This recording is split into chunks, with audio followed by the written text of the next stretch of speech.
Bom dia, povo de Deus, graças e paz a todos. O evangelho que nós acolhemos nessa quarta-feira, dia 30 de novembro de 2022, é o evangelho segundo Mateus, capítulo 4, versículos 18 a 22, que diz: Caminhando junto ao mar da Galileia, viu dois irmãos, Simão, chamado Pedro, e André, que lançavam as redes ao mar, porque eram pescadores. E disse-lhes: Vinde após mim, e eu vos farei pescadores de homens. Então eles deixaram imediatamente as redes e o seguiram. Passando adiante, viu outros dois irmãos, Tiago, filho de Zebedeu, e João, seu irmão, que estavam no barco em companhia de seu pai, consertando as redes, e chamou-os. Então eles, no mesmo instante, deixando o barco e o seu pai, o seguiram. O Evangelho do Senhor, louvado seja Jesus Cristo, que as palavras do Santo Evangelho perdoem nossos pecados e nos conduzam à vida eterna. Hoje, a igreja recorda com muita gratidão a memória de Santo André, que foi o primeiro dos apóstolos a ser chamado. Nesse evangelho não, mas no evangelho segundo João, nós vimos que Jesus primeiro chamou Santo André, quanto apóstolo, e depois é que esse apresentou seu irmão a Jesus. Eis aqui uma coisa interessante, porque o apóstolo Pedro, aquele que haveria de ser o primeiro entre os apóstolos, ele foi apresentado a Cristo por seu irmão, que antes já havia se tornado um discípulo de Cristo. Aqui nessa narrativa, que hoje acolhemos, nós vemos que aparentemente os dois são apresentados de uma vez, mas de fato houve essa diferença temporal. Quem apresentou São Pedro a Nosso Senhor Jesus Cristo foi o seu irmão Santo André, apóstolo, seguidor de Cristo. Aqui eu aprendo uma grande lição da graça de Deus. Deus tem uma vocação a cada um dos seus filhos. São Pedro tinha a vocação, dada pelo próprio Deus, de se tornar primeiro entre os apóstolos, de se tornar o líder do colegiado apostólico.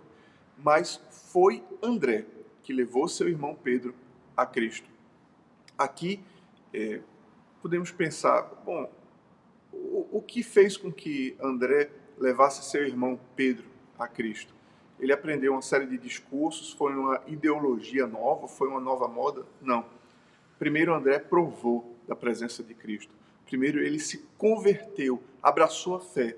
E tendo abraçado a fé, foi falar ao seu irmão, não de uma ideologia, não de uma novidade do momento, mas foi falar ao seu irmão da vida que procede de Deus, da vida eterna, da graça do Evangelho.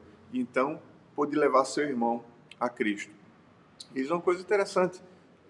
Seu irmão sendo levado a Cristo, digamos, isso não faz muito sentido na igreja, mas digamos, ele alcançou uma situação hierárquica maior porque se tornou líder dos apóstolos, inclusive do seu próprio irmão. Mas qual é a glória dos filhos de Deus? Assumir cargos importantes, ter uma instância maior de poder? Não. A glória dos filhos de Deus é levar pessoas a Cristo. A glória dos filhos de Deus é levar pessoas que vão ser transformadas e que vão transformar outros. Que hoje, a semelhança de Santo André, possamos nós levar nossos irmãos a Cristo. Possamos nós levar nossa família e nossos amigos a Deus. E somente podemos fazer isso não decorando um discurso persuasivo, não através de uma ideologia religiosa, não. A maior forma de evangelização que nós podemos... Na verdade, não é a maior forma, é a única forma de evangelização que nós podemos ter é se nós provarmos da presença de Deus. A palavra de Deus diz: provai e vede que o Senhor é bom. Se os nossos nos virem provar da graça de Deus e virem a graça de Deus em nós, seguramente aqueles que são destinados a crer, eles deverão, vendo o perfume de Cristo na nossa vida, vendo a graça de Deus em nós, eles deverão se aproximar de Cristo. Que nós possamos testemunhar. O maior testemunho não é um discurso, o maior testemunho é a vida, é o andar com Deus, é o amor de Deus nos nossos corações. Que assim como Santo André testemunhou ao seu irmão, São Pedro, a graça de Cristo, possamos nós testemunhar e que através de nossas vidas, muitas outras se encontrem com Cristo.